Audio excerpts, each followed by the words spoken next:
our friends from ReSource Pro here today, but more importantly, we have Andrew, who's going to talk about outsourcing to grow your business. These events do qualify for CPD from the CII. They are self-certification, but if you've got a problem or you need a cert, just come and see Jane and myself. Let me turn to our speaker now, Andrew Calvert, who is head of ReSource Pro. ReSource are a leading provider of outsourced services to the US MGA market, with over 1,600 people providing workflow solutions. Andrew's here today to outline his views of the potential development of the MGA market within the UK and the challenges facing everybody with regard to regulation, technology and, most importantly, the talent of our people as well.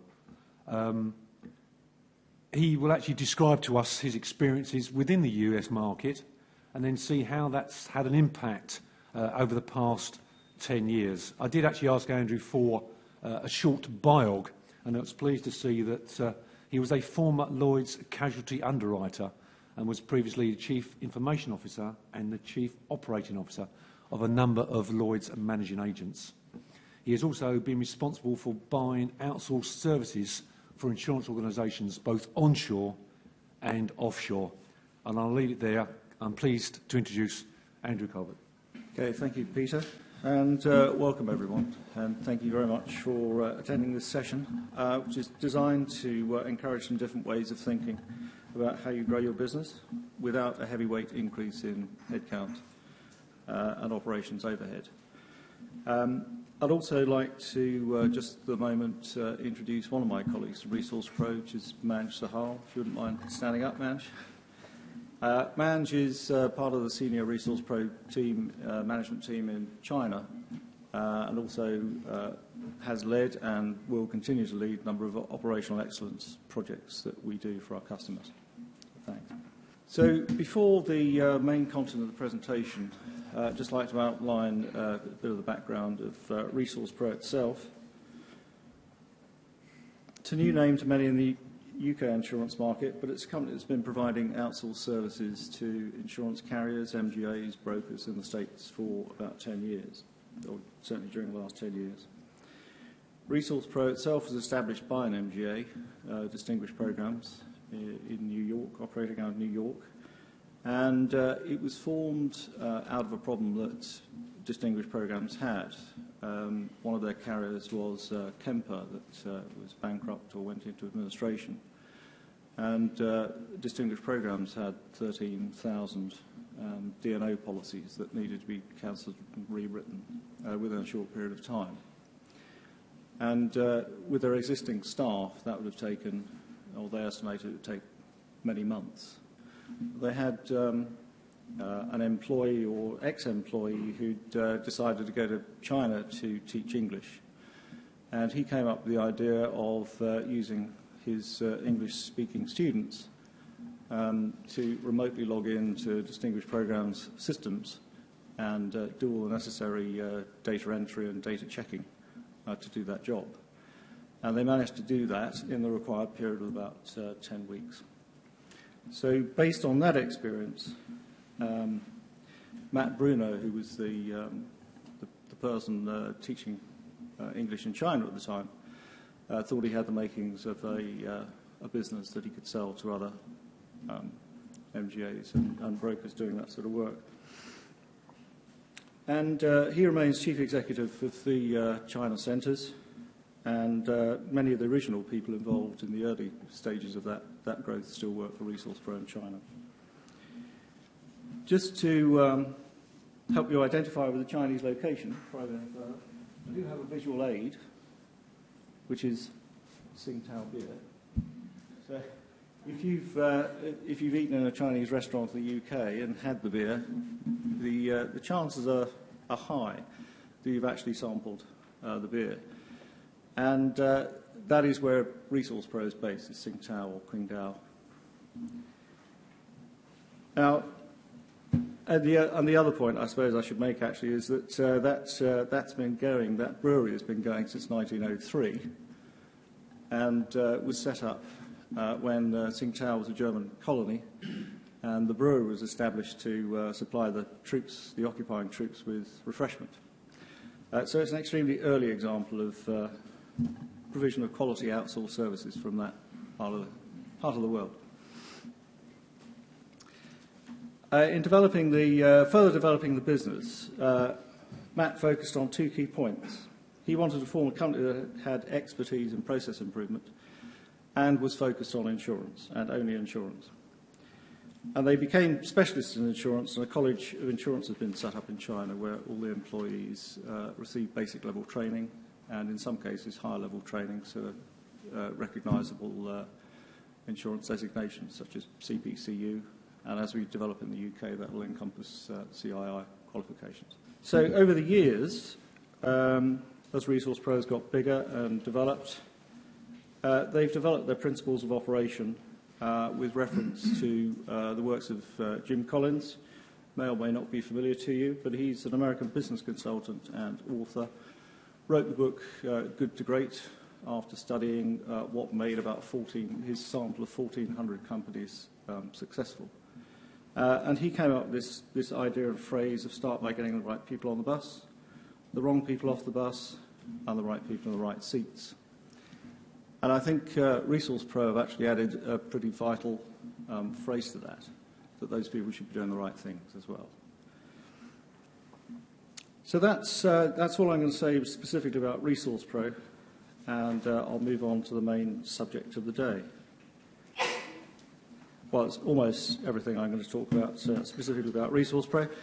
So our strapline, do what counts, transform processing and profits, is something really which is a repeating theme through what I'm going to say for the rest of the talk. So the general heading, outsourcing to help you grow your business, I think needs some underpinning. So I decided to divide the talk essentially into three sections.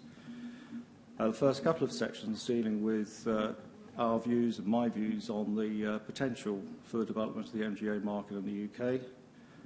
And with potential, there are always challenges to deal with.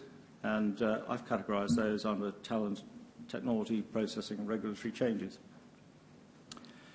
And the final part of the talk will be about ReSource Pro's experience in helping USA MGA customers over the last 10 years to grow their business. So the potential of the UK MGA market, I think it's a great time to be in the MGA market, given economic conditions, the fact that insurance carriers are always needing to find ways of allocating their capital effectively, and they recognise that in-house underwriting teams are constrained by process and bureaucracy, and niche markets have often been profitable. MGAs, from their point of view, is a fairly low-risk way of trying out new products and accessing different distribution channels.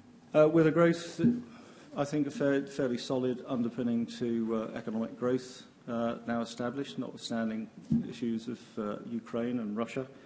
But I think it's pretty well agreed that Western economies are likely to grow, and that means more things to insure. I think in the UK, particular opportunity to provide innovative commercial products in the growing SME sector. And they, by their very nature, the processing operations behind them may, as those markets develop, benefit more from automation. But I think we're still in the early stages of that. I think the other great thing, the great opportunity in the MGA market at the moment is with it being incredibly expensive and difficult to set up Lloyd's syndicates now compared with when I started underwriting. It's a good area for entrepreneurial underwriting teams to focus on, and I'm sure there'll be, many teams will see that as an opportunity to develop their own skills and their own accounts and be in charge of their own destiny. With all the conditions set fair for growth, that will bring challenges to a number of companies, and essentially one is about how they'll scale their operations effectively to cope with growth. So turning to the challenges that come with the opportunity, recruiting and retaining top talent has always been an issue for the insurance industry. But one of the problems about the MGA model is that outside insurance circles, it's a concept which is largely unknown. So it's not historically been on the list for top university graduates and people with high potential to be interested in, and that will need to be changed. I think impressions can be changed at the local and company level, and by word of mouth, by fostering innovation and a focus on training and development, providing fast-track careers within MGAs. But I think the other key point really is that being able to remove the need to occupy people with mundane processing will help immeasurably make the market an attractive place for high potential people. Leading edge technology. I think many of us are stunned at how technology has moved from being just a support function to something actually which drives how we define products, how we sell products, how we identify different ways of distributing products. But that investing in technology has traditionally required high levels of investment. And I think that's going to be a challenge for quite a few MGAs, and the inevitable consolidation that will come about as a result of that. But I think there are some alternatives which business process outsourcing can help tackle. In the data and analytics area, there continues to be a commoditation of underwriting knowledge, and specialisation is going to be the key to success. And some MGAs have begun to focus on data analytics to draw out specific insights about their books of business that enable delivery of growing and profitable underwriting results to carriers. We've actually seen very little investment in this area in MGAs in general. And I think, again, that's likely to change. Regulation, I'm not going to say an awful lot about regulation. I think you had a talk from Peter Montanaro a few weeks ago in this room. And I think the only thing really to take from that is that regulation continues to be a fact of life, and changes in regulation are a fact of life. But they will take senior management time to deal with. And dealing with regulators and regulation takes time at every level. It's a drain on your resources. The area of operations excellence. MGAs have historically invested very little in managing workflows and process efficiency and so on. It's always been a sales first, underwriting second, and we'll scratch around for the third. But increasingly, MGAs need to be aware of service standards, turnaround times, error rates, and so forth. And at ReSource Pro, with working with MGAs, we think we've only scratched the surface of what's possible in terms of raising customer service levels and dealing with the operational challenges that you find at an MGA. And so the answer to the question, I would say, is will outsourcing help meet these challenges?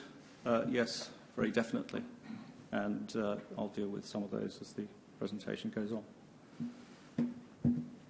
So just to summarise that part of the presentation and just focus on the MGA task. It's a sole task. It doesn't matter how you describe it. There's one goal, task or purpose, and that's to underwrite profitably. So the use of outsourcing, if it's a consideration, should support all of those items in blue, the things that the MGA has to do to underwrite profitably, has to do well, and to make sure the minimum amount of time is actually spent servicing the product and the distribution channel. So just moving on now to talk about our experiences and actually the generality of what a good business process outsourcing agreement should produce. I divided this section up really into these areas just to give a definition of business process outsourcing, the challenges it can present, promise and potential, what you need to do to consider the success, and I'll also be talking about potential barriers to considering outsourcing and a number of myths that have grown up over time. And then finally pose the question, could it work for your agency? Which would be the point I take questions and comments. So in terms of defining processing, for the purposes of today and for ReSource Pro's activities, we talk about processing as those activities that essentially don't add any value. They're activities that you've got to do, And as a later slide will say, it's those activities in general that you've got to do, but which the customers don't necessarily want to pay for. They don't create value. And then the other category that a business process outsourcer should be able to help you with is identify unnecessary actions and help eliminate inefficiency and waste. Key consideration, I think, for any company set up in the way of an MGA normally operates is you need to keep your core people and the core teams as small as possible, but enable them to do their job. Some people I've spoken to actually think that actually the processing is part of their core competency. I would argue that unless we're talking about a huge organisation that's making significant profits, that it's unlikely to be the right decision that you would view that as a core competency. So looking at the diagram, there are a number of areas there: process excellence, quality assurance and talent management. All really require specialist skill sets. And the average insurance technician or underwriter doesn't usually possess those in abundance, and nor should they. In terms of process excellence, this is where you're going to get maintain your high standards of customer service if performed properly, and it needs an identification of and design of streamlined workflows. Quality assurance requires, again, specialist skills and training and a certain detachment from the main business of the organisation so that they can insist upon raising levels of quality to the area they should. And talent management, your talent management operation really should be focused on attracting the brightest and best. And I think it would be it's potentially a mistake to dilute that by managing the lower level, relatively high turnover experience at the insurance technician level. Obviously, the economics of outsourcing have to make sense, and I can only deal with the generalities of cost model here. Main point I'd like to consider at this juncture is the overhead that comes with each employee that's involved in processing.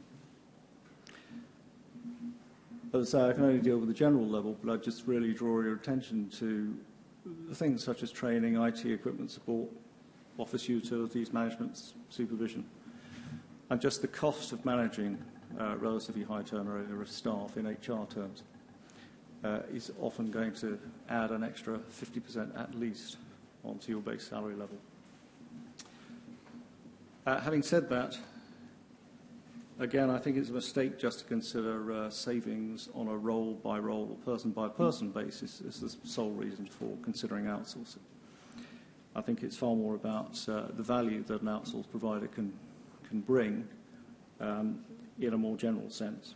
So business processing outsourcing itself, or BPO, what is it? It's mainly an investment in time so that you can maximise the contribution of the people that are engaged in the core competence of the organisation. It has three components: the ability to delegate routine tasks and have them managed with some security. You can use the expertise of the outsourcing company to help improve workflows and reduce costs, and it enables you to redeploy people. And that means redeploying people to more value-added tasks. So in the words of Mitch Axelrod, strength and strengths are not your weaknesses. I don't think he's related to David Axelrod, the new Labour Party campaign manager, but the phraseology seems very similar. We may well hear a lot of it in the next year. This is really what BPO is all about, should all be about. It's moving people above the value line and doing what they do best, what they're employed to do, employed to generate value. So I'd suggest it's much better to have below-the-line activities managed by professionals who do that job as a core competence, giving the entire operation a leg up on those activities. So the ultimate differentiator is time to execute, as I've hinted before. Nearly every investment you can make in growing profits comes with a need with the time to execute.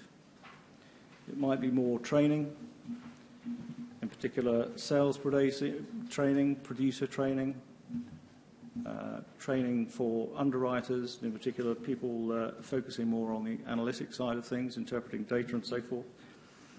and training to cope with new software systems, and new distribution systems generally. I mentioned the challenges about investing in technology and realising its benefit. And from our experience, we think outsourcing is the one investment you can make that guarantees you the time you need to execute. Almost guarantees you a return on investment. So I've already hinted at business challenges. They're listed a little more specifically. But the main point of the slide really is everybody wants to avoid having to answer yes to the question on the right. Are you just running faster to stay in the same place? And I think here the cartoon says it all. Don't make hard work of something that maybe you shouldn't be doing at all.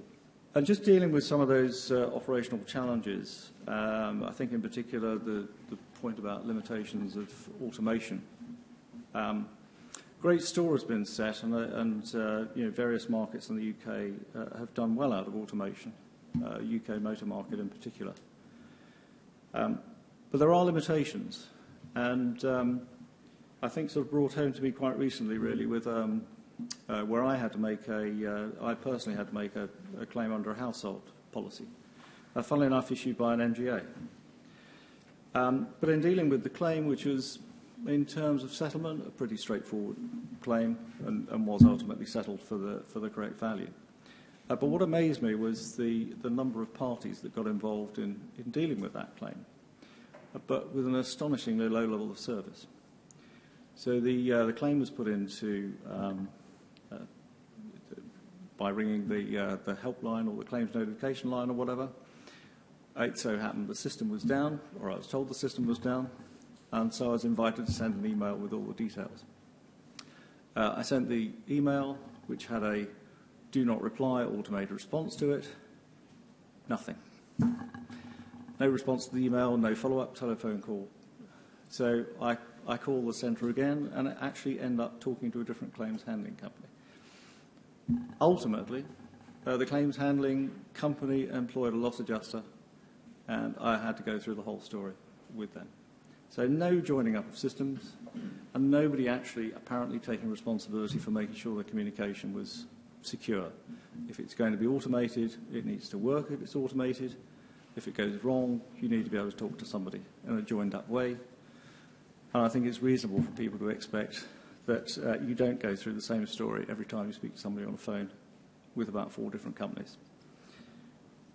Now, I don't think that that's sadly, I don't think that's an unusual experience. And as you can imagine, I've been on the phone to each of those bodies with views on how I could help improve their processes.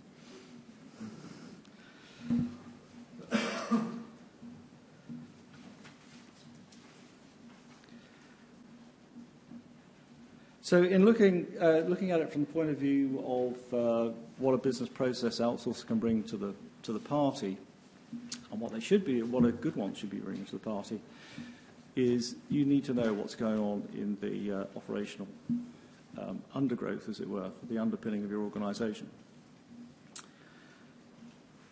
And you can get quite a lot of useful information out of understanding what's going on inside. And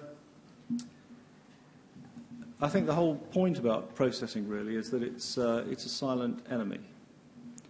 Unless you know what's going on inside, as I say, you don't get information which is going to help improve your service, help you differentiate, and so forth. So it's vital.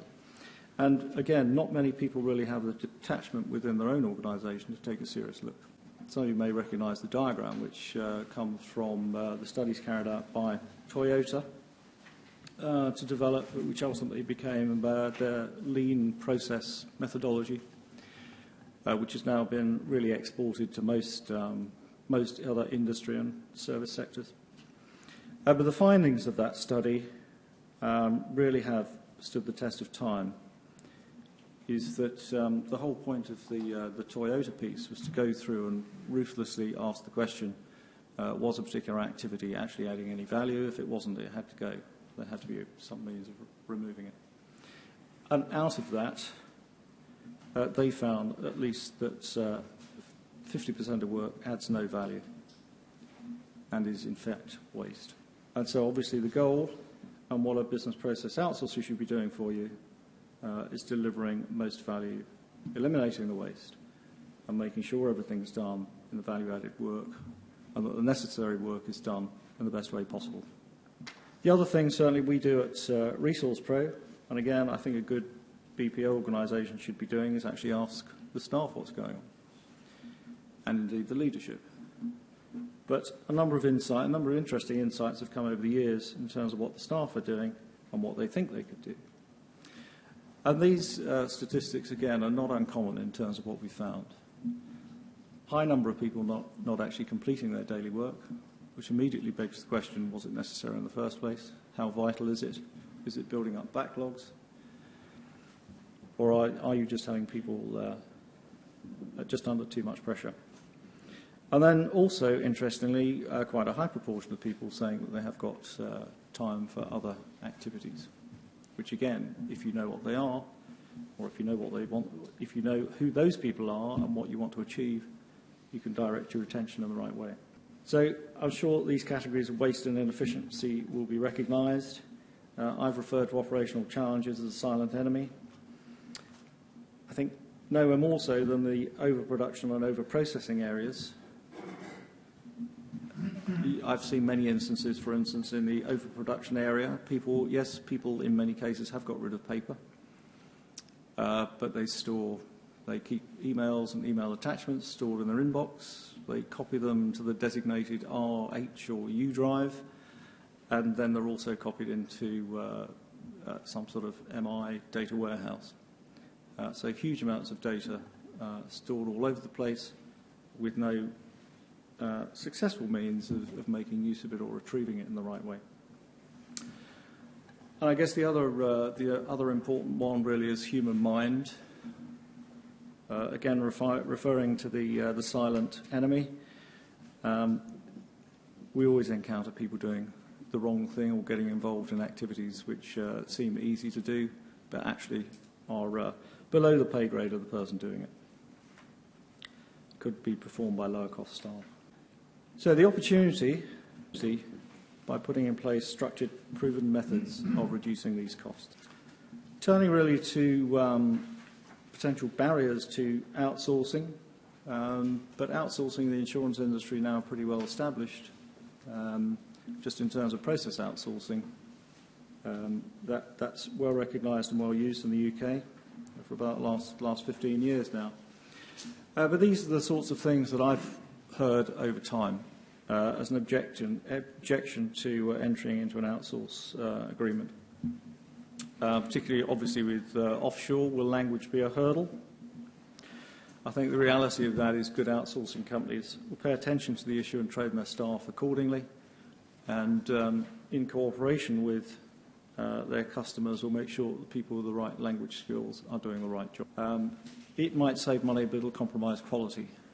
Actually, quality should be at the forefront of the service offering that the BPO is providing, and if not, I'd advise you to steer clear. Time spent on training is perfectly reasonable. As I say, the outsourcing industry servicing insurance is well enough established to expect that training levels would be at the right sort of level to cope with your requirements. Control over an outsourcer. Again, organisations I've seen sort of develop their own sort of management empires just to manage the outsource arrangement. I think the key to that really is actually making sure the outsourcer is transparent in its operations. And in fact, one of the key benefits they can supply is that, referring back to the diagram about do you know what's going on inside, is that an outsourcer actually has the capacity to provide clear reports about what they're doing, and that should be their daily mode of operation. And six-figure setup fees, I think the answer to that is start small with a setup package and proof of concept, and no binding agreement that's 5 or 10 years long that commits you to taking 100 or 1,000 heads every year. A good outsourcer is believing that service is the key, is going to agree to a flexible contract. And certainly that's the case with the ReSource Pro. I think it goes without saying that top management commitment's essential for anything to work, and certainly where you're outsourcing or delegating key tasks which are important to the company. But equally important is internal buy-in and building a true partnership with the provider. Internal buy-in, if the very word outsourcing is mentioned, is going to cause people some concern, they'll feel threatened. But this is where the reasons for BPO should be examined more closely.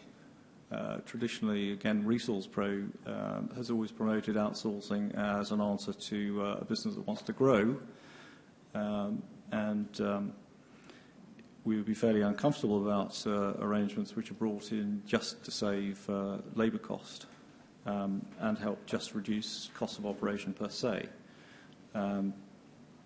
We believe our value and that of the BPO industry generally is all about, again, with reference to the chart, it's moving people above the line and moving existing resources into value-added tasks and leaving those things which are not your core competence to somebody whose job it is. So start tactical, get to know each other, and play to the strengths of each company. Diagrammatically, these are the benefits of taking a staged approach. And I've come across several examples where UK MGAs and companies can grow their business using this model. So in level 1, at the task level, it could be that you've built up dependencies on particular people that know everything that needs to be done to make sure a process goes through seamlessly, but they leave, or they're not available for some reason, and that causes a problem. So it's advantageous to get people in to document those processes. A BPO really should be a repository of knowledge and reduce exposure to that sort of dependence. Moving on to level 2, you should be able to access the scale of a BPO operation and their expertise, and therefore redesign functions, look at whole functions as opposed to tasks, and actually get workflows designed and executed according to the real needs of the company, and eliminate waste.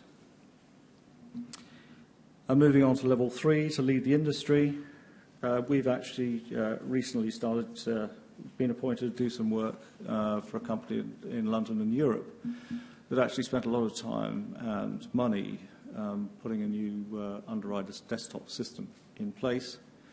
And the expectation was that just the rollout and use of that system would improve underwriters' support by allowing them to concentrate on business that was... There must be a fine coming there.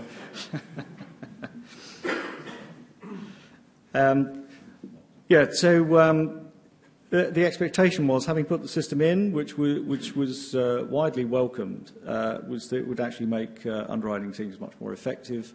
They'd eliminate some of the lower cost unprofitable business because they had more information at the right time of the process.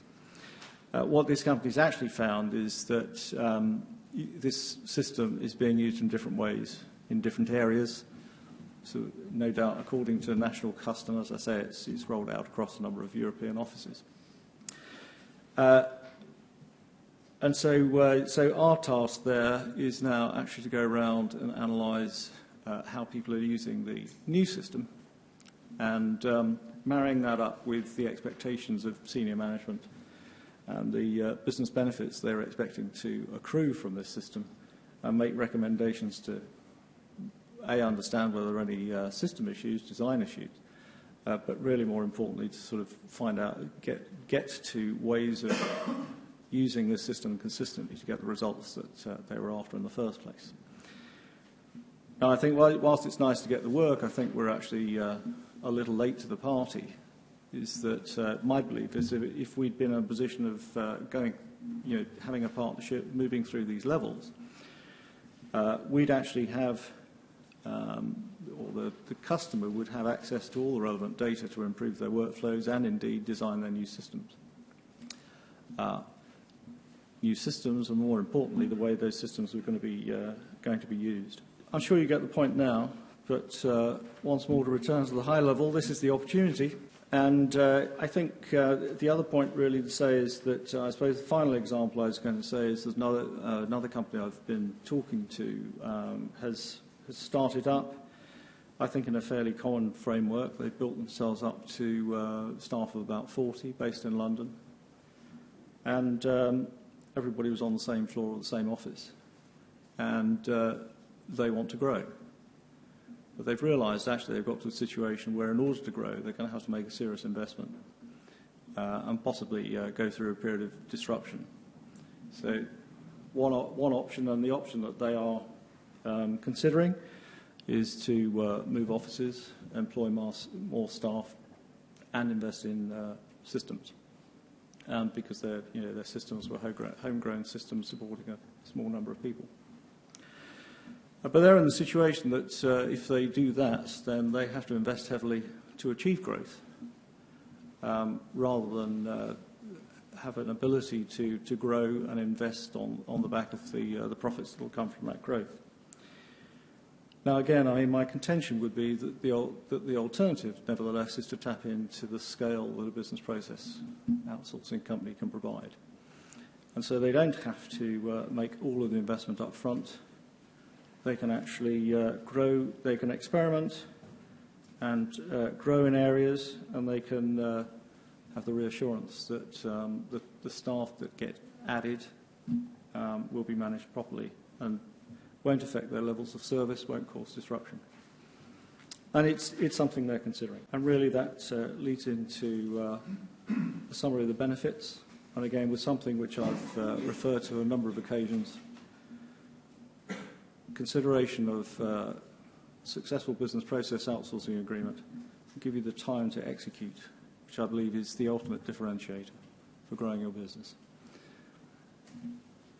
Thank you very much. Thank you, Andrew, for that. It's now your turn, ladies and gentlemen, for your questions. So do we have any questions from the floor? Okay, while you're cogitating and thinking about it, Andrew, I'd like to throw a question at you, if I may. You talk about routine tasks can be outsourced. One of the biggest problems, I think, with outsourcing routine tasks is the security of the data that's going out of your premises, how you control that. And remember, of course, we have both a contractual agreement with our market capital provider and also the regulator when data is outside our shores. Can you give us some assurances on the security of the data going out and how that is kept secure? I think in the case of ReSource Pro, we remotely work using our customers' systems wherever they're based. So in terms of that point, technically the processing is carried on within the existing environment. We don't generally add anything to that. The company itself is certified to ISO 27001 standards, and from the point of view of regulation, we actually address that in terms of our contracts by inserting the appropriate clauses about an indemnity against DPA breach. You mentioned previously about the language barriers. You made no reference with regard to the time barriers. As I say, really here, in terms of the summary of benefits, we've got options to operate around the clock. So in China in particular, it can be an advantage that, if you like, processing requirements build up over the day. They can be processed during the day in China and be ready for the return of staff here to take whatever the task is on to the next level. So overnight processing is a benefit to a number of people. But if that's not the requirement and a faster turnaround is required, we operate round the clock. Thank you. Any questions from the floor? Hello, Robert Nichols, Abbey. Really the question's about the disciplines in insurance. So we've got underwriting, sales, claims, financial. I just wondered which areas most common do you see in outsourcing at this moment in time? Often depends upon the scale of the outsource provider. because obviously outsourcing has existed for a long time in terms of first notice of loss of claim, accountancy services, obviously, and indeed data processing. I think in terms of the disciplines we've seen most of, that's tended to be far more about things like quality policy checking, endorsement processing and issuing, sort of bordereau style work, bordereau management, and indeed, I mean, the usual thing actually in terms of sort of finance and credit control. Yeah, Michael Phillips from Premium Credit. I'm interested to know if an MGA is already outsourcing some of its operations, for example, premium finance through ourselves. How would you operate as the outsourcer with a fellow outsourced company? I think that I mean that actually can be done in a number of ways. I mean, we can either actually. I mean, I've seen the situation where a group of outsourcers have been employed by a principal, and they are expected contractually and indeed procedurally to work together to provide the services, and that's actually worked quite successfully in one case I've worked with. It sometimes goes against the grain as far as the management of those outsourcers is concerned, but it can be made to work. But I think as far as ReSource Pro is concerned, I mean, we're prepared to operate it or have operated any sort of arrangement, either junior to another outsourcer or senior and organising. If it were premium finance, for instance, we could supply sort of credit control type resource to supplement that.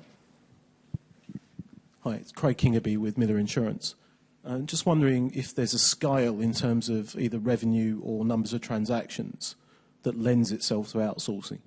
Is there a size at which it makes sense and a size at which it doesn't? I don't personally think there is. I mean, I think, and that's one of the criticisms I've had, sort of rather more distantly in time. I think is that a number of Indian companies, for instance, set up on the basis that the minimum scale of several hundred FTEs or roles was necessary to make money out of the outsourcing agreement. I don't know if that's done the industry itself any good at all, and I think has led to a sort of number of tensions in those types of contracts. Again, from a ReSource Pro point of view, as I've said in the presentation, we'll start with one person. And I mean, we generally operate sort of within a short space of time with a minimum of two, but that really is the only limitation. And I think in terms of being able to get the benefits, again, I come back to the point that really the thing you're after is an expert view. A professional way of doing the tasks you need to do. Now, I think almost inevitably, if that whole package, if you like, is looked at, you will get the benefits of scale of a professional organisation, and that will drive your overall costs down and should increase the value. Just picking that point up, is there one specific thing that you would say that you do which would give benefit, whereas we've seen so many other outsourcing facilities go outsource and then come back again because they've just not worked? Is there one thing that really makes your system works better than the others? I'd say the thing about that really is that we're passionate about quality, and so we, and our reference sites and reference material talk about our ability to eliminate backlogs, and one of the reasons for that is that our quality processes are very good. Any more questions? One of the other things we've been making pretty large headway in is automation. So typically we found when insurance organizations try to do automation internally, it takes a long time, it's a big expense, and there's a high failure rate, and there's a lot of rework. What we've had great success at is in the work that's been transitioned over, or even work that's yet to be transitioned, we're able to combine people and process and technology together, often to create imperfect solutions, but we're able to create a higher success rate and much quicker processing times through the flexible automation tools that we've been investing in that normally, everyday companies are not utilizing. So that's another thing that we add to the equation. Another thing which is it's becoming more and more in the industry is that typically the type of work that gets transitioned over to China, to India, it's usually seen as kind of like work that's, dead-end stuff that you can't do much about. But in China, we've got 1,000 plus young, smart, intelligent people who are purely focused on doing that work and also innovating and finding better ways of doing it. So you're turning something which was originally some mundane thing that nobody wants to touch and kind of just gets it done whenever they have time. You're turning it into something that can be innovated on to do it much quicker and add more value. Did you want to? Just one last question. I'm Charlie Norton-Smith from Dowling in New York. So Andrew Mange, I'm running a small MGA business and such as a typical member here, and my margins are industry normal, and I'm growing quite well. And I think what you've said sounds as though it makes sense. But so what do I do? What's the next step I take? How do you identify the areas where I can get started and do what seems instinctively something I want to do, but don't yet know how to set about doing it? Well, I mean, the first thing is obviously to get in touch with me, but then really what happens after that is a conversation with people in ReSource Pro that are employed to do the sort of so-called onboarding work. And that could well be start with sort of question and answer session of senior management team, but then an explanation of how we go about doing the business, which essentially will be, I had a slide about the employee survey. We like to get those surveys done fairly quickly. It's a high-level, quick thing that can be done, which really sort of helps identify the hotspots that ReSource Pro can lend its expertise to. It's really a question then of understanding a particular area and coming up with a roadmap as to how ReSource Pro is going to deal with essentially understanding and documenting that process. Charles, you have another one. Can I ask one more question of Mange? Would you mind taking a question? Just from in China, so we've heard from Andrew that you work within your client's systems typically. Do you, since you describe yourself as a process operator, do you have any, I don't know, accelerators, any ways of improving on what your client systems are already doing? Yeah, so there's two ways. One is from the process side and purely looking at taking something that you guys are doing in your own offices and figuring out a better way of doing it and making some incremental 5, 10, 15, hey, maybe even 20% improvements in changing the way that things are done, the steps. Or even like what we typically find is that in our clients' offices, even different people do the same thing in different ways. If it's a larger organization, we find different offices doing it in fundamentally different ways. So by working with ReSource Pro, the first step is usually, or in any service provider, is standardization. And there's lots of gains you get just by getting everyone to do the same thing the same way. The other way is that we have larger, pretty big incentives for our people to innovate. So we've launched a campaign this year. It's called Innovate Now. And it basically empowers all of our people to come up with improvement suggestions, which either is going to reduce the process time or provide more value to the client. And the nature of the insurance industry is it's highly fragmented. There's a lot of variability. It's often hard to find scale in the UK, in the US. If you're a broker or if you're an MGA, it's the same story. But with the programs that we launch, what we see is lots and lots of incremental innovations can result, together as something big and have more of an impact. So that's one side where we're looking at process improvement. The other side is much more related to technology. So we have a macro creation tool, for example, which can work with any system, web-based or desktop application. And what it does is it imitates mouse clicks and keyboard strokes. So a lot of the things that we might be doing by copying and pasting or manually entering into a system, our users, so it's not done by the MIS team or software developers, it's done by non-technical business users. They can actually develop scripts that can automate some of the keystrokes and the mouse clicks and interact with the systems, which can shave off process time there as well. So those are the three kind of main angles of innovation that we focus on. Thanks very much. Thanks very much. Before we do the prize draw, I just wanted to say, will you please join me again in thanking Andrew for his presentation.